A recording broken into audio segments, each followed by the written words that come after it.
kelas impian sampai yang tadi. Ya, sampai di kelas bagaimana?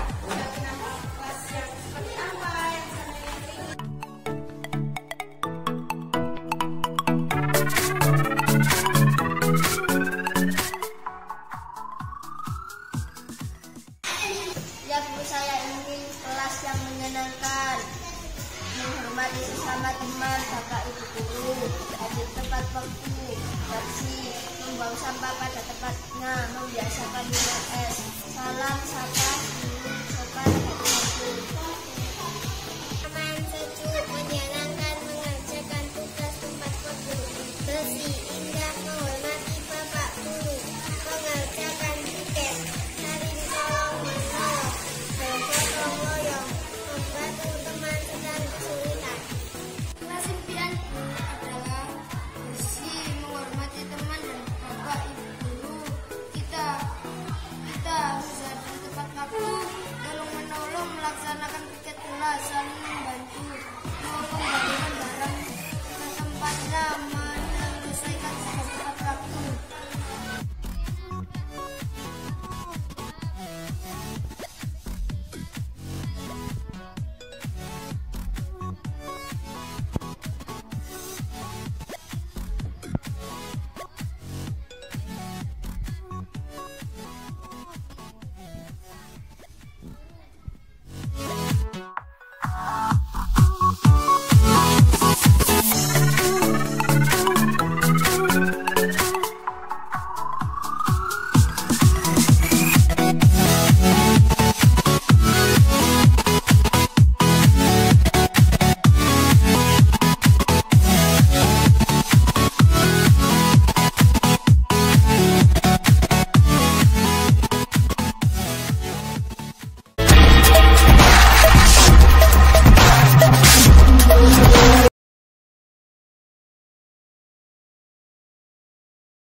Assalamualaikum warahmatullahi wabarakatuh.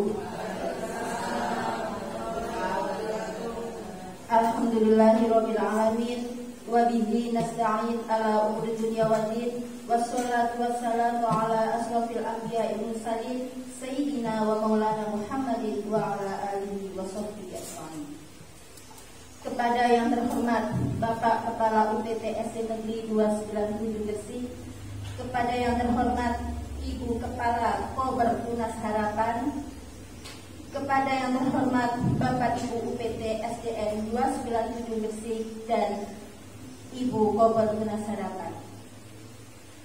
Pertama, marilah kita panjatkan puji dan syukur kehadirat Allah Subhanahu wa taala yang telah memberikan kita rahmat serta hidayahnya sehingga kita bisa berkumpul di sini dalam acara grup sharing UPT SD Negeri 297 Gresik. Kedua kalinya, sholawat serta salam semoga tetap tercurahkan kepada baginda Nabi Muhammad SAW, baginda akhir zaman, dan semoga kelak kita diberi syafaatnya.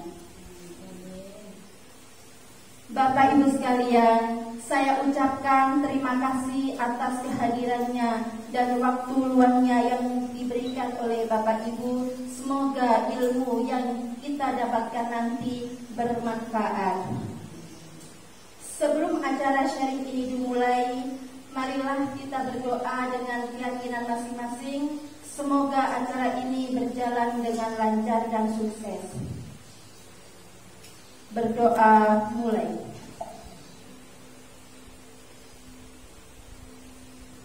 Berdoa selesai.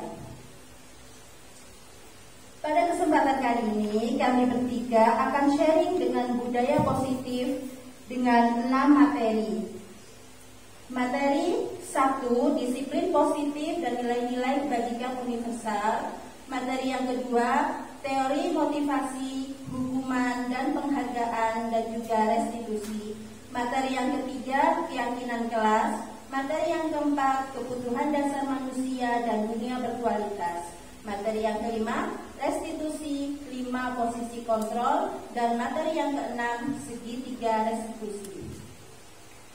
Untuk materi ini dibagi menjadi 3 pemateri, yaitu pemateri 1, saya sendiri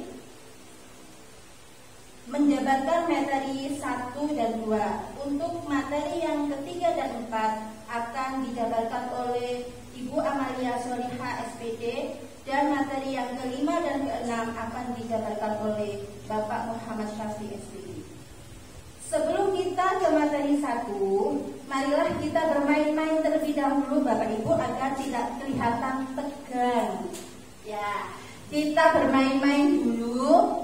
Permainannya menjadikan satu kata menjadi satu kalimat. Nanti Assalamualaikum warahmatullahi wabarakatuh. Baik Bapak Ibu guru yang saya hormati, di sini kami akan melanjutkan materi yang ketiga dan yang keempat yang nantinya akan saya paparkan. Nah, sebelum ke materi yang ketiga, kita ice breaking lagi, ya. Kalau tadi melanjutkan kata menjadi kalimat, sekarang kita main sambung lagu, ya. Oke, ya lagu ini aja, lagu wajib saja, ya. Atau lagu yang lain bisa ya. Ya nggak apa-apa, lagu wajib dulu ya. Contoh ya, nanti kalau saya bernyanyi Garuda Pancasila, nah gitu ya, nanti melanjutkan langsung tunjuk saja ya. Oke, kita lagu wajib dulu ya.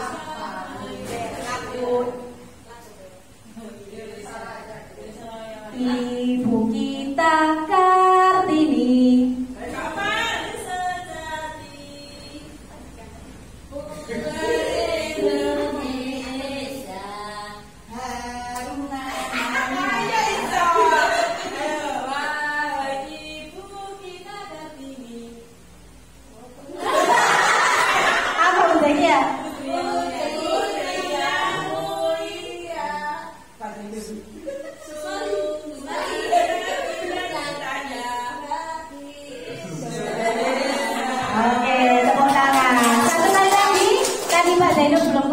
ya. Lagu apa Pak Zainul?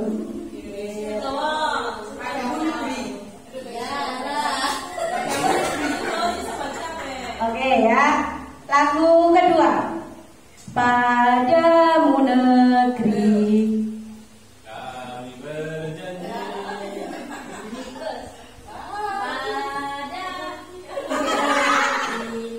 Kami berbakti.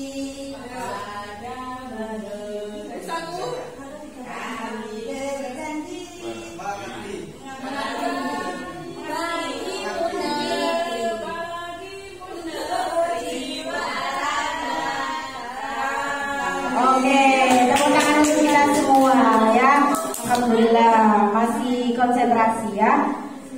Baik, kita lanjut ke keyakinan kelas. Nah, mengapa sih Bapak Ibu tidak peraturan saja? Mengapa harus keyakinan kelas? Nah, mengapa kita memiliki peraturan harus menggunakan helm bila mengendarai kendaraan roda 2? Mengapa kita memiliki peraturan 3M? Menggunakan masker, mencuci tangan, dan menjaga jarak 1,5 meter. Lalu mengapa kita memiliki peraturan harus datang tepat waktu pada saat mengikuti pelatihan? Nah, kira-kira kalau jawaban Bapak Ibu untuk yang pertanyaan pertama apa? Menghindari kecelakaan. Berarti keselamatan ya. Kalau yang kedua, menggunakan masker. Mengapa kira-kira? Supaya terhindar dari penyakit, kesehatan ya. Terus yang ketiga,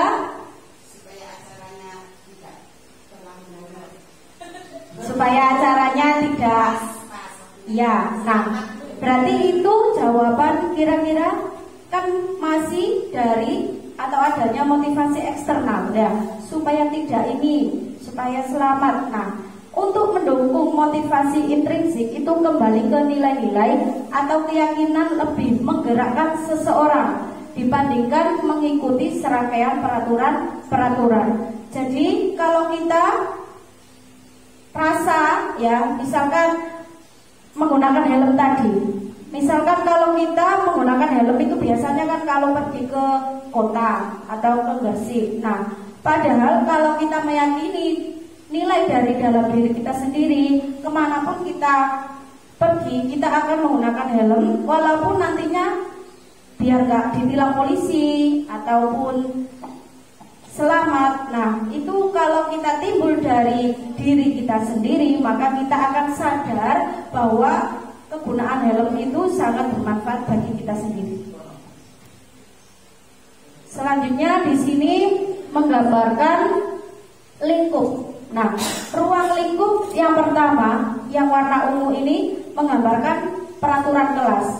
Jadi kalau adanya peraturan kelas itu lingkupnya lebih kecil. Contohnya kalau peraturan kelas 1, ya di situ saja peraturan yang akan berlaku bagi siswa kelas 1. Nah, beda lagi kalau naik ke keyakinan kelas. Karena di keyakinan kelas ini bedanya itu kita membentuk nilai-nilai kebajikan. Nilai-nilai kebajikan tadi itu nilai-nilai yang baik, yang universal. Nah, dari keyakinan kelas ini akan membentuk lingkungan positif. Karena tadi kita kan sudah meyakini bahwa di kelas ini kita melakukan kegiatan yang A, yang B, yang C, yang sesuai dengan keyakinan kelas. Nah, merambah lagi nanti secara garis besar itu akan membentuk budaya positif atau karena ada dorongan dari diri sendiri tadi. Nah, apa sih keyakinan kelas itu? Yaitu nilai-nilai kebajikan universal yang tadi sudah dijelaskan oleh Bu Saidah, yang telah disepakati secara tersirat dan tersurat lalu dilaksanakan oleh anggota kelas dengan sepenuhnya. Jadi keyakinan kelas itu dibentuk dengan curah pendapat antara guru dan murid. Bedanya kalau peraturan itu biasanya kan langsung kita tulis, misalkan di kelas 6 tidak boleh membawa HP. Terus apalagi dilarang membuat kegaduhan. Nah, semuanya itu menggunakan kalimat-kalimat yang negatif. Nah, bagaimana prosedur pembentukan keyakinan kelas atau cara-cara membentuk keyakinan kelas itu? Yang pertama, mempersilakan warga sekolah atau di sini murid-murid di sekolah atau di kelas untuk bercurah pendapat. Jadi kita diskusi tentang peraturan yang perlu disepakati di sekolah atau kelas. Peraturan di sini yang dimaksud yang bersifat positif, ya. Yang kedua yaitu mencatat semua masukan-masukan, baik bisa di papan tulis atau di kertas, atau kalau kemarin kami ada yang di kertas post-it yang itu lembut, yang kecil lagi ya, warna-warni itu, di mana semua anggota itu bisa menuliskannya atau bercurah pendapat. Lalu yang ketiga, susunlah keyakinan kelas itu menjadi pembentukan keyakinan kelas, ya, atau keyakinan sekolah. Nah, gantilah kalimat-kalimat yang tadi yang negatif menjadi kalimat positif.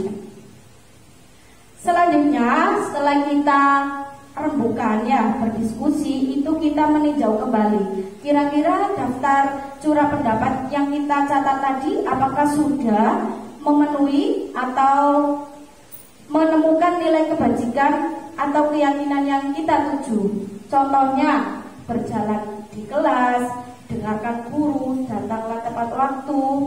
Itu berada satu payung, yaitu keyakinan saling menghormati. Nah, atau nilai kebajikan hormat. Keyakinan inilah nanti yang akan dimasukkan ke daftar untuk disepakati. Yang kelima yaitu kita meninjau ulang lagi secara bersama-sama.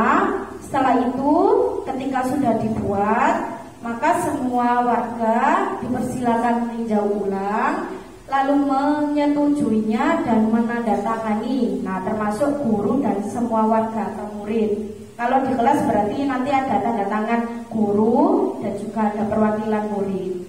Selanjutnya kita bisa menempelkannya, ya, baik nanti bisa ditempel seperti itu di tata tertib itu. Kemarin kami sudah ganti dengan keyakinan kelas, atau bisa dibuat di frame atau di figura, ya, lebih bagus atau awet. Nah, ini Bapak Ibu adalah contoh keyakinan kelas yang sudah kami diskusikan dengan murid di kelas 3 ya Pak Safi, kemudian kelas 5 dan juga kelas 6. Nah, jadi di sini itu kalimatnya itu lebih ke kalimat yang positif. Contohnya kalau yang kelas 3, tanggung jawab, bersikap jujur, saling menghargai, bersih, empati, nyaman, gotong royong, bersemangat. Kalau keyakinan kelas 5 ini ada hadir tepat waktu, bertanggung jawab, sampai saling menyayangi pada sesama teman. Kalau kelas 6 ada juga berkomitmen terhadap setiap tugas, membiasakan 5S, menjaga kebersihan, dan seterusnya. Jadi di keyakinan kelas itu sudah tidak lagi menggunakan kalimat yang negatif, dilarang, tidak boleh. Nah, seperti itu. Nah, di sini Bapak Ibu di tabel T dan Y ini adalah materi yang kami dapatkan. Di sini itu menggambarkan nilai-nilai apa yang kita lakukan dengan nilai kebajikan yang kita sepakati tadi. Contohnya di sini kalau hormat. Nah, contohnya kami meyakini bahwa sangat penting untuk menghormati semua orang dan barang milik orang lain. Jadi di kelas tersebut meyakini bahwa semuanya itu perlu menghormati semua orang dan barang milik orang lain. Contoh yang kedua misalkan bekerja. Kami meyakini bahwa sangat penting untuk mengerjakan segala pekerjaan atau mengikuti kegiatan yang telah ditugaskan. Dan contoh yang ketiga, diterima dan dimiliki. Kami meyakini bahwa sangat penting untuk merasa diterima pada suatu kelompok dan saling peduli satu dengan yang lain. Jadi di sini itu lebih ke penjabaran dari nilai-nilai yang kita sepakati tadi di keyakinan kelas. Nah, kalau yang ini itu menggambarkan perilaku yang tampak seperti. Jadi maksudnya itu perilaku siswa ketika melakukan keyakinan kelas. Ini contohnya ya. Datang tepat waktu. Nah, yang tidak melakukan berarti sering hadir terlambat. Kemudian ada lagi menyapa teman dan guru setiap hari. Maka yang berkelainan siswanya tak acuh kepada teman dan guru. Selanjutnya ada keyakinan kelas lagi, mengembalikan barang teman yang telah dipinjam dan mengucapkan terima kasih. Tidak tampaknya itu siswa tidak mengembalikan barang yang telah dipinjam dan meletakkan sembarangan. Kemudian dari contoh yang kedua, dari nilai yang bekerja, itu siswa tampak tekun bekerja dan menyimak guru. Tidak tampaknya itu tidak mendengarkan guru dan acuh tak acuh. Tampak seperti menyerahkan tugas tepat waktu dan tidak tampak tugas tidak diberikan. Jadi nanti ketika keyakinan kelas itu sudah dibentuk, maka akan ada contoh perilaku yang menggambarkan bahwa siswa tersebut itu belum melakukan keyakinan kelas yang telah disepakati. Nah, ini perbedaan antara peraturan dengan keyakinan kelas. Nah, kalau di peraturan itu contohnya selalu kembalikan buku ke tempatnya. Keyakinan kelas apa? Itu termasuk tanggung jawab. Kemudian peraturan yang kedua, dilarang mengganggu orang lain. Nah, di keyakinan kelas itu nilainya yaitu menghormati orang lain. Kemudian peraturan hadir di sekolah 15 menit sebelum pembelajaran dimulai. Nah, kalau di keyakinan kelas itu termasuk nilai menghormati orang lain dan berkomitmen bahwa kami atau saya sebagai siswa itu akan hadir tepat waktu. Peraturan yang lain yaitu dilarang melakukan kekerasan. Maka nilai keyakinan kelasnya itu keselamatan, kemudian menghormati orang lain. Dan selanjutnya ada contoh dilarang menggunakan narkoba. Nilai dari keyakinan kelasnya yaitu kesehatan. bergantian atau menunggu giliran. Keyakinan kelasnya menghormati orang lain, bersabar. Ada juga gunakan masker, jangan berlari di kelas atau koridor. Ini keyakinan kelasnya yaitu kesehatan, keselamatan dan keamanan. Jadi di keyakinan kelas itu nilai-nilai yang digunakan itu diganti, kita ubah mindset kita menjadi kalimat yang positif. Nah, ini adalah contoh keyakinan kelas yang sudah kami bentuk.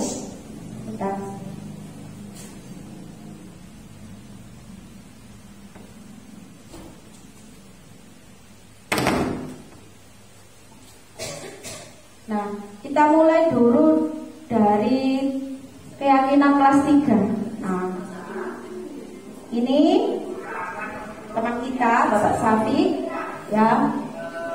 Yang pertama tadi, karena kita kan sebelumnya belum mengetahui apa itu keyakinan kelas, maka kita menjelaskan dulu ke murid kita, apa sih keyakinan kelas itu? Nah,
ya, ini contoh dari kelas 3 ya, tanpa Pak Safi memberikan sebuah catatan kecil yang nantinya digunakan siswa untuk menulis kira-kira ingin kelas yang seperti apa.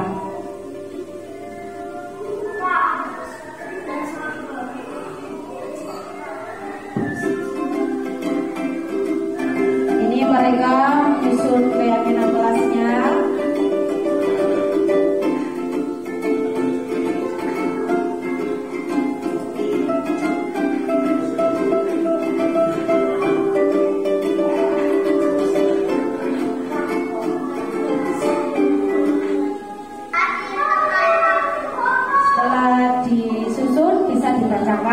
Supaya yang lain mengetahui dia ingin kelas yang seperti apa.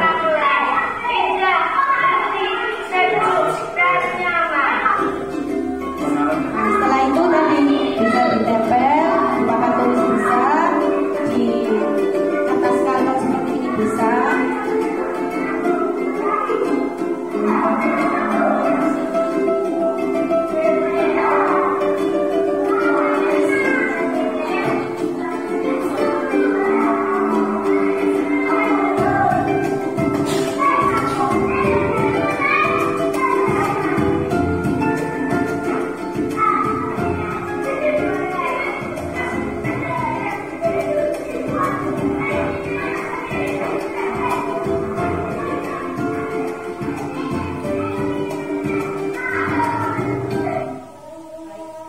kurang lebih seperti itu.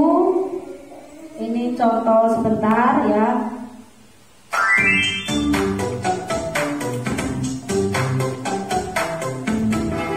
Ini yang Bu Saidah kemarin, yang kelas 5. Sama langkah-langkahnya yaitu menjelaskan keyakinan kelas kita ya. Saya cepatkan ya Bapak Ibu ya.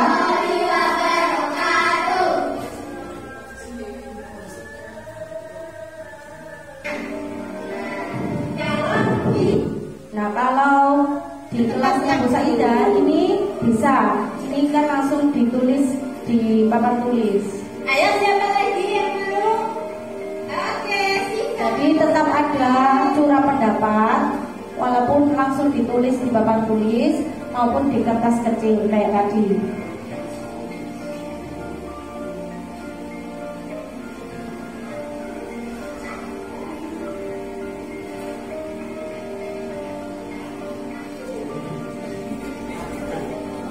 bertanggung jawab. Yang lain? Ini curah pendapat. Jadi semua warga kelasnya itu mendapatkan kesempatan untuk menuliskan ya. Dan santun. Ada lagi?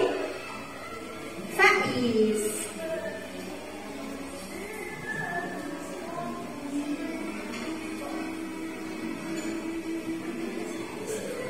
Apa Faiz?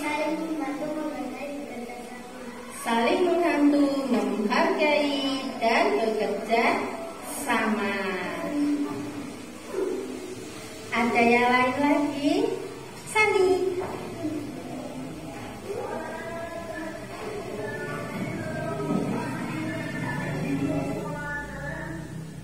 Ya, keyakinan kelas 5 13. Tidak ada tambahan? Tidak ada pengurangan? Sudah yakin? Sudah yakin dengan keyakinan kelasnya? Sudah. Ini tampak akan menempel keyakinan kelas. Nah, ini Bapak Ibu bisa membuat keyakinan tersebut yang bisa kita desain semenarik mungkin dan bisa kita tempel di dinding di kelas ya. Bisa ditulis di karton, bisa di kertas manila juga bisa. Keyakinan kelas kita. Nah, yang terakhir ini contoh yang kelas 6 sama, kurang lebih sama dengan yang Pak Sapi tadi. Langkahnya menjelaskan dulu ya, saya skip saja. Ada ya, dan kita break dulu.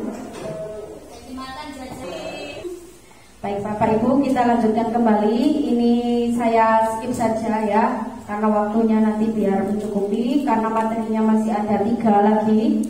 Jadi ini saya close saja. Intinya sama, nanti kita jelaskan dulu kepada murid kita apa itu keyakinan kelas. Kemudian kita diskusi bagaimana kelas impian kita. Lalu kita tulis dalam sebuah tulisan yang bisa di kertas tadi, bisa kita buat di Canva, bisa ditulis langsung di Word, bisa di kertas karton juga bisa.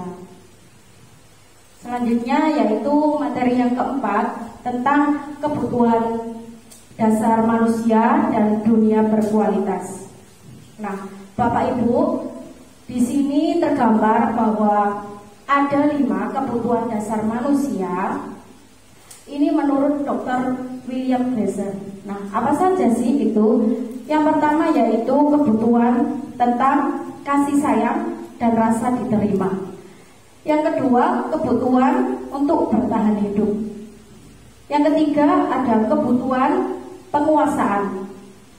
Yang keempat itu kebebasan, dan yang kelima yaitu kesenangan.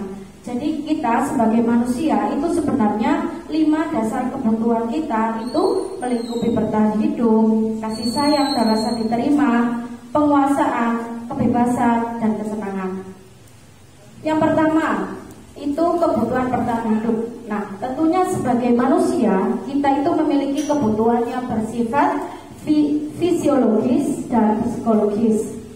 Kalau fisiologis, kita biasanya bertahan hidup misalnya untuk kesehatan, rumah, dan makanan. Kalau komponen psikologis itu biasanya kebutuhan untuk rasa aman. Jadi kita sebagai manusia tentunya ingin juga kan hidup kita ini aman dan senang ya. Nah, bagaimana implikasinya terhadap murid? Nah, agar murid dapat belajar dengan baik, tentunya kebutuhan mereka akan rasa aman, pangan, sandang, papan itu harus terpenuhi. Bagaimana mungkin mereka dapat belajar dengan baik bila mereka datang ke sekolah dengan perut yang lapar? Nah, kita pun sendiri kalau datang ke sekolah itu kalau belum sarapan, bagaimana kita bisa fokus ya? Bisa fokus mengajar, mendidik siswa. Nah, begitu pula dengan murid. Nah, jadi kita sebagai guru itu harus mengetahui kebutuhan murid apa yang belum terpenuhi atau yang sudah terpenuhi. Nah, kebutuhan yang kedua yaitu kasih sayang dan rasa diterima atau kebutuhan untuk diterima.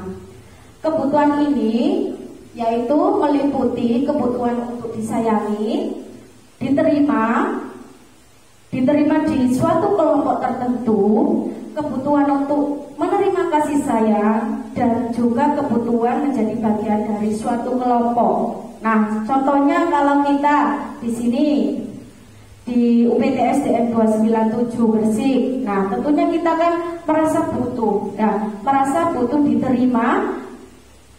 Dan kita juga melakukan hubungan sesama guru, kemudian sama murid itu dengan rasa kasih sayang. Kan nggak mungkin kita setiap hari itu istilahnya apa ya, gendok-gendokan.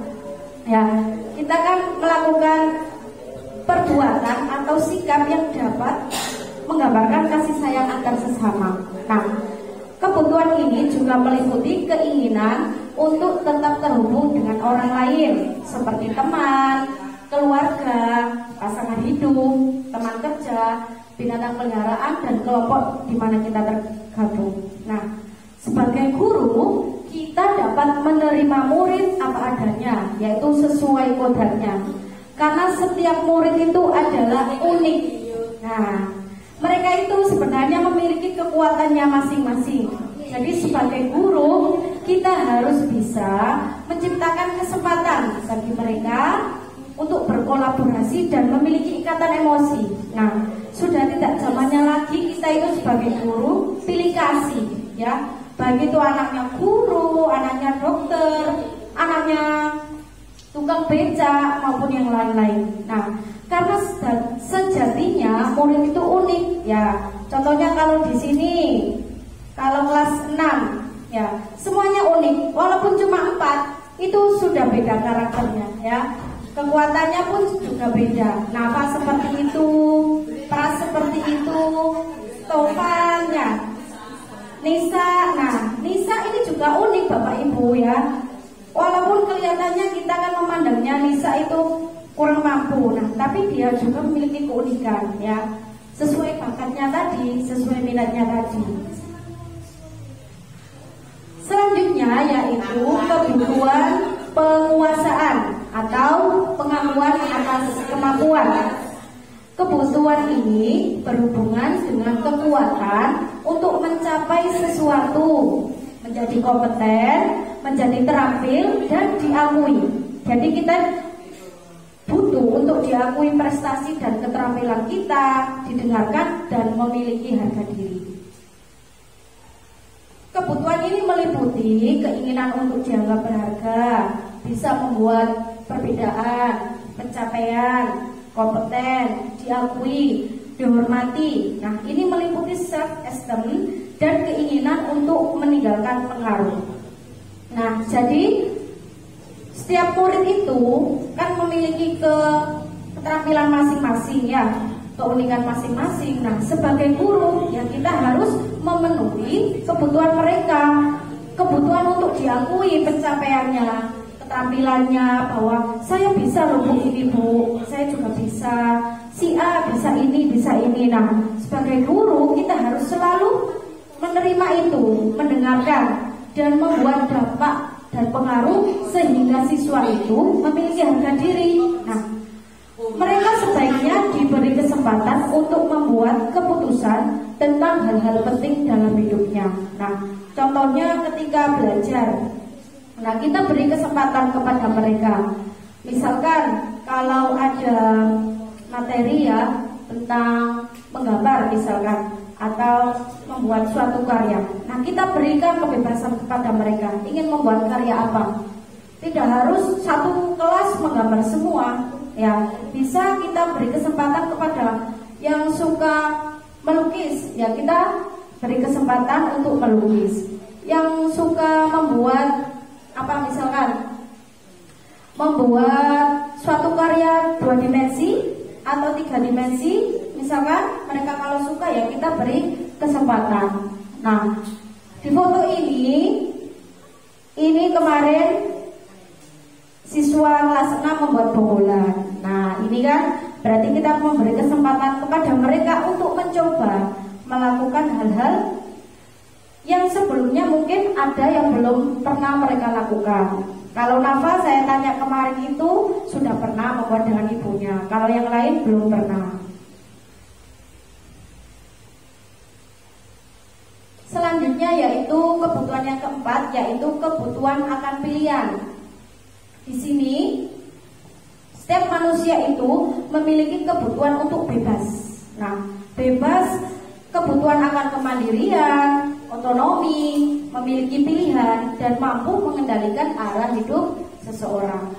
Anak-anak dengan kebebasan yang tinggi menginginkan pilihan, mereka perlu banyak bergerak, suka mencoba-coba, tidak terlalu terpengaruh orang lain dan senang mencoba hal baru dan menarik. Jadi di kelas itu kita diharapkan tidak monoton Bapak Ibu. Ya, kita bisa melakukan suatu kegiatan yang dimana nanti anak itu akan tertarik. Contohnya ya, kalau di gambar ini, yang ini kemarin saya mencoba untuk anak-anak mengamati video. Nah, anak-anak itu senang kalau ada keluar laptop gitu senang. Kalau kemarin saya pernah membawa 2 Chromebook itu juga mereka juga senang karena bagi mereka itu hal baru. Ya, kita bisa manfaatkan peralatan atau alat yang ada di sekolah kita bisa digunakan sebagai media pembelajaran kita. Nah, kalau di sini yang ini sesuai dengan yang mereka minati. Ini tampak mereka menggambar atau apa ini? Ya, menggambar sesuai dengan yang mereka minati, ya.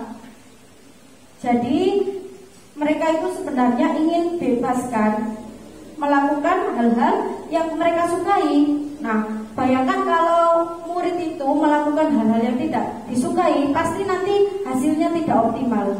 Karena mereka merasa ogah, males, ya. Males kerja aku nggak seneng. Nah, biasanya kita juga kan seperti itu. Kalau kita melakukan hal yang tidak kita sukai, biasanya itu kan enggan. Kalau kita sukai, pasti kita akan rajin.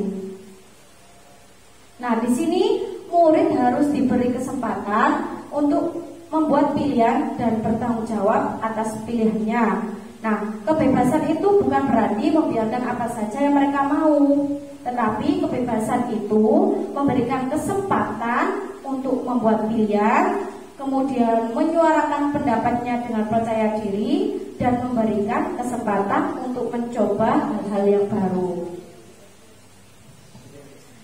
Selanjutnya, pembelajaran dengan metode yang beragam dan menarik juga akan memenuhi murid tentang kebebasan ini. Pembelajaran berdiferensiasi di mana guru menyediakan beberapa jenis tugas yang bisa dipilih oleh murid sesuai dengan minat mereka. Sangat baik untuk mengembangkan murid menjadi lebih mandiri. Nah, untuk pembelajaran berdiferensiasi ini sebenarnya baru kami terima di modul yang sekarang, yaitu modul yang kemarin 2.1. Nah, sebenarnya kami itu juga mengalami kesulitan Bapak Ibu. Gimana sih pembelajaran berdiferensiasi itu? Namun sejatinya itu kami menangkap 3 hal ya. Di pembelajaran diferensiasi itu ada 3 strategi. Yang pertama, diferensiasi konten. Konten itu media.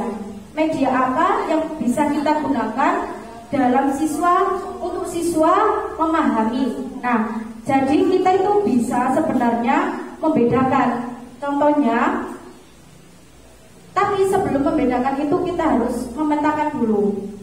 Memetakan kebutuhan belajar siswa. Contoh yang pernah kemarin saya lakukan itu Bapak Ibu, saya mencoba melakukan pembelajaran diferensiasi untuk 2 kelompok. Yang pertama itu kelompok dengan gaya visual. Itu kemarin kebetulan saya beri media gambar dan juga sebuah teks artikel. Nah, yang audio itu video, bisa penjelasan secara langsung. Nah, untuk rancangan yang pembelajaran selanjutnya itu saya memetakan untuk yang Pras sama Tovan ini kan kinestetik ya Bapak Ibu ya, lebih kinestetik. Nah, di situ saya membuat media yang memungkinkan mereka gerak. Saya berencana membuat ini papan tempel, di mana papan tempelnya itu ada sebuah gambar. Contohnya nanti gambarnya ditaruh di pojok, papannya di sini. Nah, nanti mereka itu berlari, bergerak. Nah, di mana di situ kan menggambarkan bahwa murid itu juga bebas mengambil gambar lalu menempelkannya. Nah, tugasnya kita yaitu tetap mendampingi mereka walaupun dengan berbagai konten yang berbeda. Kemudian strategi yang kedua itu diferensiasi proses. Jadi selama pembelajaran antara kelompok A dengan kelompok B itu tidak sama. Yang kelompok A tadi kan mengamati dan membaca artikel, yang kelompok B mengamati video. Nah, tetapi tugasnya dikerjakan sama, topik yang dikerjakan sama. Nah, kemudian strategi yang ketiga itu diferensiasi produk. Jadi nanti yang kelompok A kemarin saya coba menggali mereka ingin membuat apa. Nah, kebetulan yang kelompok A membuat dalam bentuk tabel, yang kelompok B membuat dalam bentuk peta pikiran atau mind map. Nah, semuanya ini Bapak Ibu tentunya guru itu harus memetakan dulu. Si A itu bagaimana, si B bagaimana. Nah, itu berguna untuk melakukan pembelajaran berdiferensiasi. Nah, kebutuhan yang terakhir yaitu kesenangan, kebutuhan untuk merasa senang. Nah, kita sebagai manusia itu suka sedih atau suka senang Bapak Ibu? Suka tertawa atau suka menangis? Iya.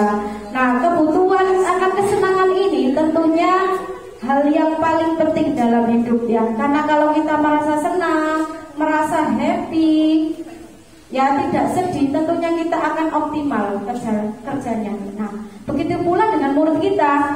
Jangan sepelekan kebutuhan murid untuk merasa senang di kelas.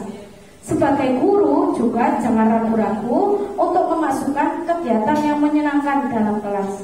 Karena anak-anak dengan kebutuhan dasar kesenangan yang tinggi ini biasanya ingin menikmati apa yang dia lakukan. Mereka juga bisa berkonsentrasi tinggi saat mengerjakan hal yang disenangi. Nah, ini saya tampilkan contoh yang pernah saya lakukan. Makanan khas ya. Bahkan anak-anak sampai saat ini kecanduan. Oke, bisa. Gurunya sudah bosan, tapi anak-anaknya itu selalu nanya di bawah. Dari Mentimun ada jalurnya. Apa saya? Es oke. Di Ulek Pras. Oke.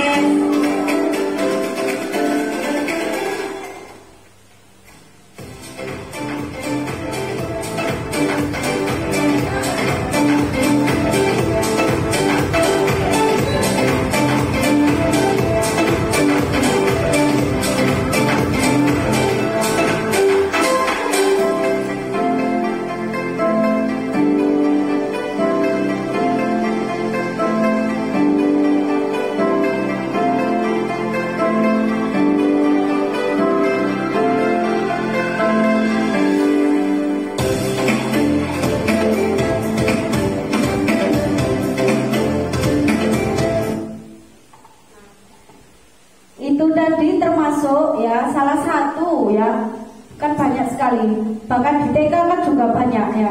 Karena sejatinya anak-anak itu kan sukanya bermain Bapak Ibu ya, karena kodrat anak itu bermain. Nah jadi sebisa mungkin kita sebagai guru menyediakan atau mengadakan kegiatan yang menyenangkan bagi siswa. Karena sudah senang maka belajarnya pun akan ikhlas ya. Nah baik, kurang lebihnya itu Bapak Ibu yang bisa kami sampaikan untuk materi 3 dan 4. Selanjutnya saya kembalikan ke Bu Saidah. Assalamualaikum warahmatullahi wabarakatuh. Saya menjawab, iya Pak ya. Yang pertama-tama biar dulu kan nggak langsung dikasih hukuman, Iya. dikasih peringatan dulu. Anak itu nggak langsung. Nanti kalau besok kamu nggak bawa lagi, ibu akan beri hukuman. Karena dia nggak bawa. Iya. Itu sudah diperingatkan. Iya. Baik. Misalkan lagi ada anak yang tidak membawa sapu atau tidak membawa seragam lengkap pada saat upacara, kita sebagai guru